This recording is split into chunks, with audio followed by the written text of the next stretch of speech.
오늘은 왕 이야기 11번째 시간으로서 요아스, 여로보암 2세 그리고 스가랴 왕을 살펴보면서 은혜를 받도록 하겠습니다. 부제로서는 신앙 없는 경제 부흥은 필연적으로 영적 타락과 도덕적 타락을 가져온다. 그런 말씀이 되겠습니다. 세 왕에 대해서 살펴볼 텐데요. 첫째는 북이스라엘의 12대 왕 요아스 왕에 대해서 살펴보겠습니다. 요아스 왕에 대한 성경의 전반적인 평가는 다른 북이스라엘 왕들과 대동소이합니다. 여호와 보시기에 악을 행했다는 것이죠. 사람들이 볼 때가 아니라 여호와 볼 때, 하나님이 볼 때 어떠하냐가 그게 진짜죠. 그래서 여호와 보시기에 악을 행했는데, 구체적으로는 여로보암 왕의 그 잘못을 따라 행했다는 겁니다. 그러니까 이제 이스라엘의 초대 왕이었죠. 북이스라엘 초대 왕, 그것을 쫓아내겠다는 건데, 여로보암 왕이 어떤 죄를 졌습니까? 그것은 우상을 조장했고요. 그리고 백성들에게 죄를 저지르도록 그렇게 했습니다. 그래서 여러분, 그 우상을 섬기거나 미신을 섬기면 반드시 따라오는 게 있어요. 그게 어리석음이에요. 그리고 추악한 죄악이 따라오는데, 그래서 이 여로보암 왕이 우상을 섬겼으므로 백성들이 아주 죄악 가운데 빠지게 되었습니다. 이 요아스 왕도요, 그 여로보암을 따랐다고 했으니까 신앙적으로는 하나님께 인정을 받지 못했습니다. 그러나 정치적으로는 많이 이제 어느 정도 성공을 했다고 볼 수가 있겠습니다. 왜냐하면요, 그 부친 왕이 여호아하스였는데, 그 여호아하스 때는요, 북이스라엘의 역사 가운데 아주 최저점을 찍었었어요. 그래서 가장 힘들고 가난하고 어려웠었는데, 이 아하스 왕이요, 요아스 왕이 좀 어느 정도 회복을 했어요. 어느 정도. 그래서 어느 정도 회복이 어떻게 해서 가능해야 됐느냐? 여기는 외적인 요인이 있습니다. 그 외적인 요인은 뭐냐면은 국제적인 아주 그 변동이 있었는데, 그거는 그 극동 지방의 그 나라의 그 판세가 힘의 이동이 있었습니다. 그래서 그동안에는 아람, 요즘으로 얘기하면 시리아인데요, 그 아람이 지배하고 있다가 이제는 아수르, 그때 막 신흥 강대국이었거든요. 그래서 아수르로 넘어가는 그런 때였습니다. 그래서 그 아람이 북이스라엘을 그렇게 괴롭히다가 이제는 이 아수르가 아람을 공격해가지고 속국을 만들어 버렸어요. 그러니까 아람이 무슨 속국이 된 입장에서 이스라엘을 괴롭힐 그런 영향력이 없었던 것이죠. 그래서 이 요아스 왕은요, 그런 틈새에 나라를 좀 회복시키고 경제적으로도 강화할 수가 있었던 겁니다. 요아스 왕은요, 이같이 아람이 약해진 틈을 이용해서 요단 동쪽 성읍, 세 성읍을 되찾아왔어요. 그래서 옛날에는 상상도 못했던 것이죠. 지금은 이제 아람이 많이 약해졌으니까 전쟁을 했는데 3번 전쟁했어요. 근데 3번 전쟁할 때 희한하게도 요아스 왕이요, 3번 다 이겼어요. 다 이겼어요. 그뿐만 아니었습니다. 그 요아스 왕이 또 어디랑 전쟁했냐면은 남쪽 유다 왕과 전쟁을 했습니다. 이때 남쪽의 왕은 누구냐면은 아마시아 왕이었거든요. 근데 아마시아 왕이 에돔과의 전쟁에서 승리하고요, 그 기세를 몰아가지고 이제는 북이스라엘 공격해서 남북 통일을 이루겠다고 하는 그 야망을 가지고 싸움을 걸었습니다. 근데 이때 아마시아가요, 그 요아스 왕이 남 왕에게 우리 싸우지 말자, 아주 자꾸 만류를 했어요. 그럼에도 불구하고 이 북쪽 아마시아 왕이요, 그냥 고집을 부리더니 결국은요, 전쟁에 져가지고 큰 낭패를 보게 되었습니다. 그래서 요아스 왕은요, 아마시아를 전쟁에서 승리해가지고 아마시아를 포로로 잡았습니다. 그리고 예루살렘 성벽을 공격해가지고 200m 정도를 허물었어요. 또 성전과 왕궁에 있는 보물들을 진귀한 보물을 약탈해 갔고요. 또 수많은 유대 사람들을 볼모로 잡아가게 되었습니다. 여러분 제가 여호수아 왕 때는요 모든 게 약해졌다고 그랬잖아요. 그래서 군사력도 약해졌는데 어느 정도 하는 것이 성경에 다 나와요. 그래서 마병이 그러니까 말 타고 다니는 그 군인이 50명 그리고 전차 그 병거라고 되어 있는데 그 전차 부대는 10대 그리고 보병이 얼마냐면 보병이 10,000명밖에 안 돼 있었어요. 그래서 한 국가의 군사력을 하기에는 너무나 초라한 그러한 지경에 있었습니다. 근데 요아스 왕은요 이렇게 약한 최악의 팀을 가지고 길러가지고요 그 아람 강대국이었거든요. 아람도 이겼죠, 이스라엘도 이겼죠. 그러한 엄청난 혁혁한 공로를 세우게 되었습니다. 그 이유가 뭡니까?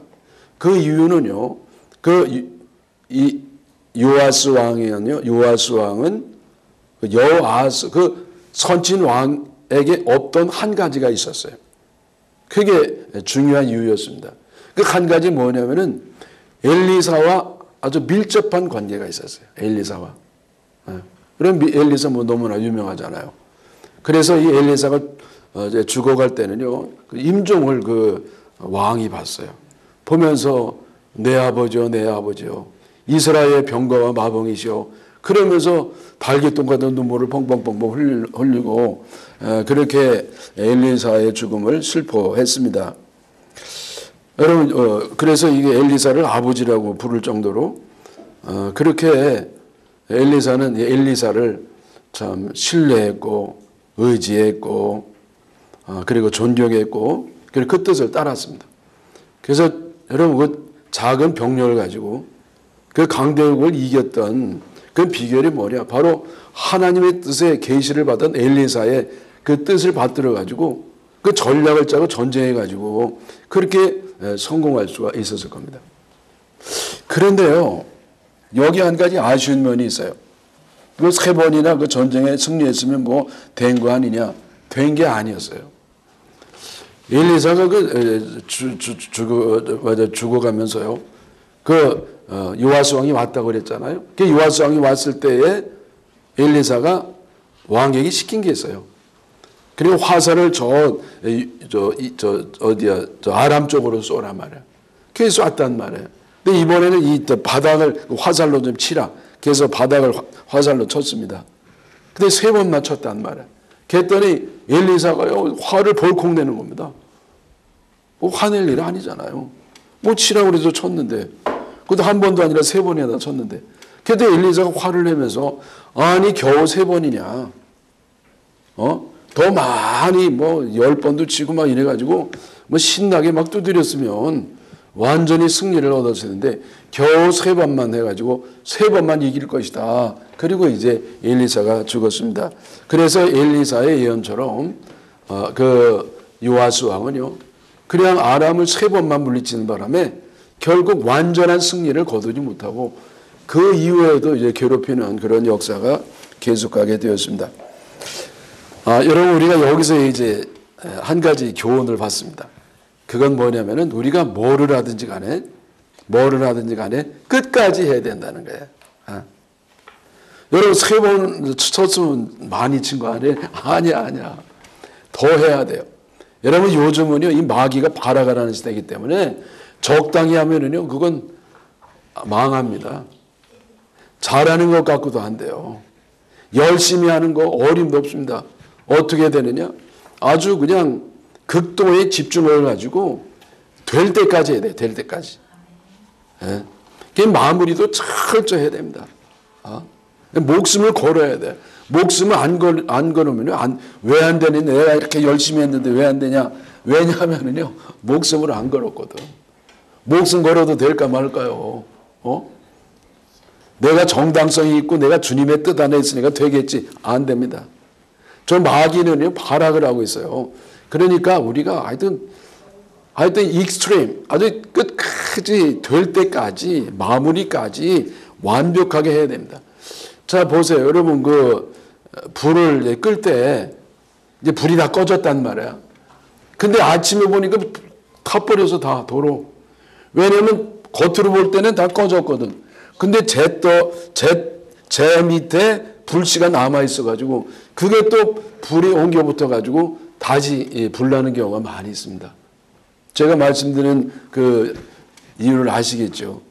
그걸 우리가 하여튼 뭐 이제는요 영적 전쟁이 너무 심해가지고 아주 강력한 능력을 가지고 끝까지 마무리까지 아주 확인 사살까지 해서 승리하시기를 축원합니다. 자, 이 두 번째는요 북이스라엘의 13대 왕이었던 여로보암 2세입니다. 여로보암 2세. 여러분 여로보암 2세에 대한 성경의 평가도 다른 왕들과 별 다른 게 없습니다. 여호와 보시기에 악을 행하여서 여로보암의 죄를 떠나지 못했다. 그렇게 기록이 되어 있습니다. 그러나 여러분 뭐 아는 분은 아시겠습니다만은 여로보암 2세는요 북쪽 이스라엘의 최대의 전성기를 이루었습니다. 그는 41년 동안 나라를 다스리는 중에 그 어느 때보다도 정치적 안정을 이루었어요. 그리고 경제적으로는 얼마나 왕성했는지 솔로몬에게 버금갈 정도의 그러한 엄청난 융성을 이루게 됐습니다. 그래서 여로보암 2세 때 국력이 최고조였는데 그 이후에는요 멸망까지 25년이 걸렸어요. 그 25년 동안에는 급속도로 국력이 약해지다가 아시리아에게 멸망을 당하게 되었습니다. 자, 여러분 이 여로보암 2세가 어떻게 이렇게 북이스라엘의 최고의 나라를 이룰 수 있었느냐? 그 국제적 배경은요 요아스 왕 때의 배경을 공유하고 있습니다. 요아스 때 그랬잖아요. 그게 더 이제 극대화가 됐던 것이죠. 그래서 북왕조를 괴롭히던 아람이 아시리아에게 점령을 당함으로써 이스라엘을 괴롭힐 여건이 되지를 못했습니다. 자, 그럼 이제는 아수르에게 지배를 받아야 될 거 아니에요. 그러면 이 지배국이 이제 아람에서 아시리아로 넘어가는 겁니다. 근데 이때 아시리아가 이스라엘 지배를 못해요. 근데 힘이 없어서가 아니라 너무 약속들을 점령하느라고 바빴고요. 또 하나는 내분이 일어났어요. 그 내분이 일어나면 여러분 적전분열은 백전백패라는 말도 있는 것처럼 그래가지고 이제는 뭐 밖으로 눈을 돌릴 여력이 없었습니다. 그래서 이 틈을 이용해가지고 여로보암이 아주 최선을 다해가지고 국력을 확장시키고 군사력과 경제력을 강력하게 키울 수가 있었습니다.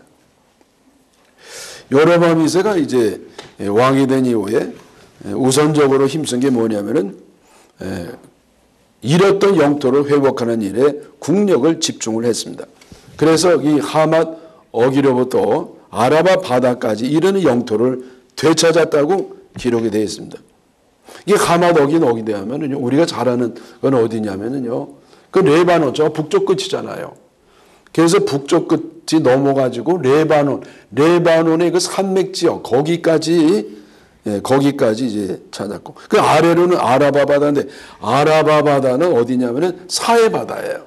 그래서 이거는 북쪽 끝과 남쪽 끝까지 있는 요단강 지역을 거의 다 이렇게 지배하게 됐습니다. 아람의 수도인 다메섹도 점령했어요. 그 자기를 점령했던 나라를 이제 역거꾸로 가가지고 그걸 점령하는 거예요. 좀 대단하죠? 나만 대단한가? 그 다음에 모압과 암몬 땅의 일부도 차지했습니다.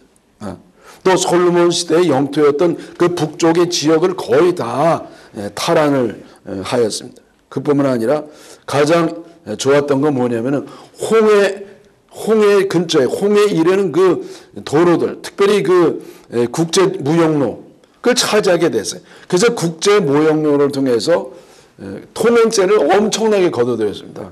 엄청나게. 그래서 큰 부강을 이룰 수가 있었습니다. 근데 여러분 여기에 대해서 성경이 어떻게 평가를 하죠? 여러분 여기 우리 같으면은요, 그 이스라엘의 최고의 왕은 여로보암 2세다. 거기에 무슨 이견이 없을 겁니다. 근데 정치적으로는 그래요. 경제적으로는. 근데 영적으로는 어떠냐요? 영적으로. 우상을 섬기니까 하나님 인정하지 않습니다. 그래서 하나님은요, 우리가 얼마나 세상적으로 업적을 남겼느냐는 별 관심이 없어요.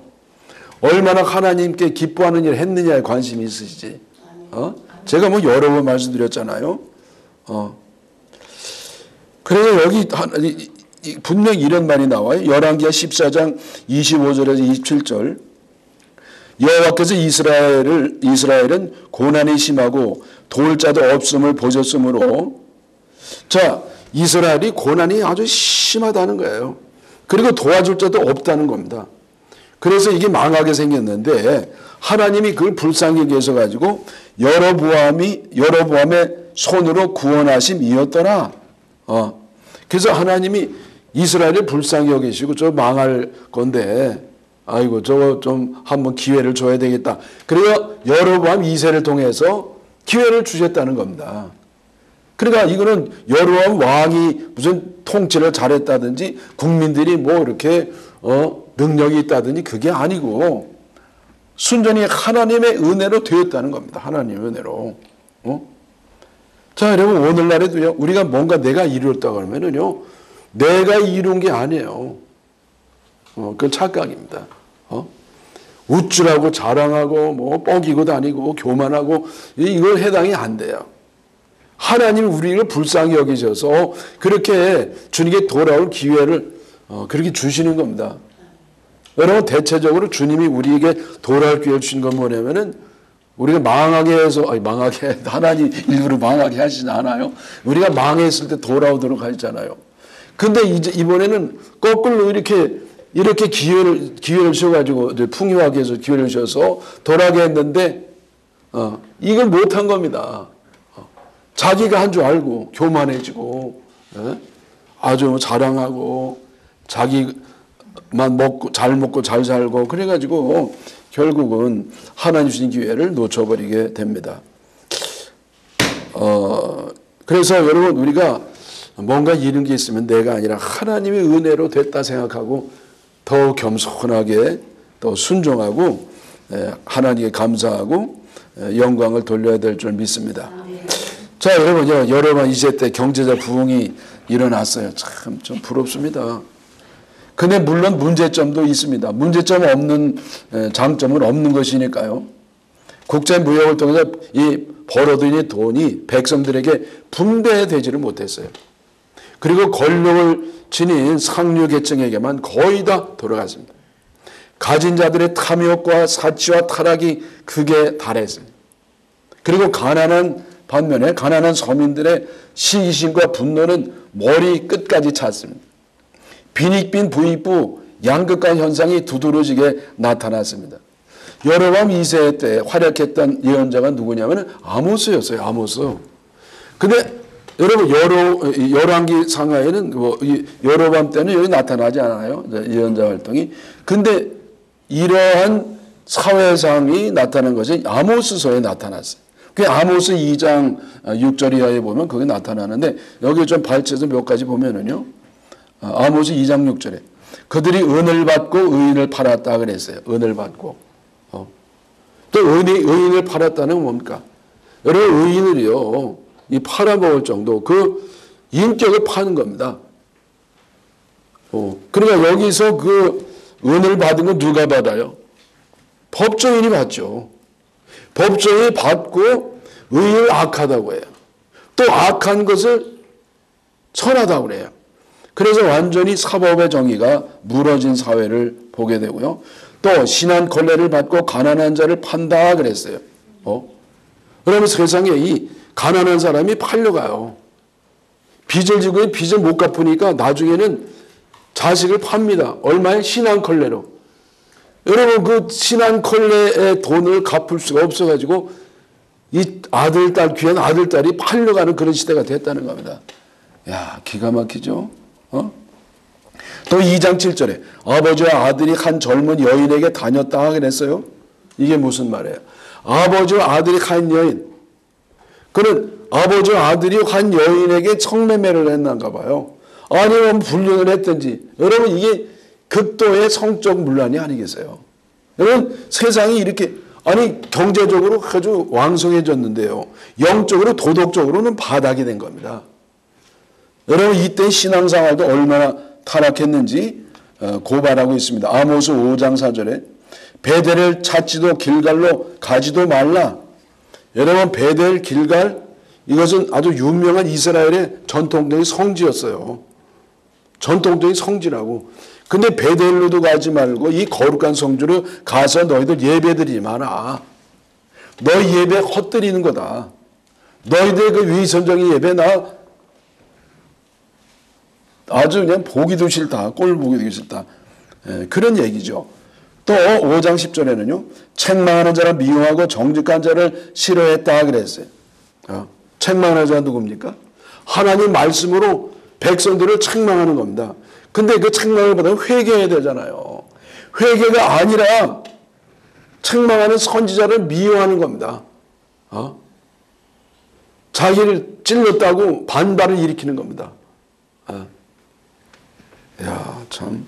그리고 정직한 자를 싫어해요. 그건 누구를 좋아하느냐? 사기꾼 거짓말쟁이를 좋아하는 거야. 그래요. 이게 완전히 이게 도덕적으로 그리고 가치관이 완전히 뭉그러졌죠. 근데 이 5장 13절에 이런 때에 지혜자가 잠잠하나니 이는 악한 때임이라. 지혜자가 누구예요? 지혜는요, 하나님만 참된 지혜가 있기 때문에 진정한 지혜는 위로부터 오는 지혜입니다. 저희가 배운 게 아니라 위로부터 받은 지혜, 즉 선지자들이 지혜자예요. 근데 선지자들이 그 잘못된 거기에 대해서 지적을 못해. 왜 지적하면은요, 미움당하고 죽임당해요. 싫어하고.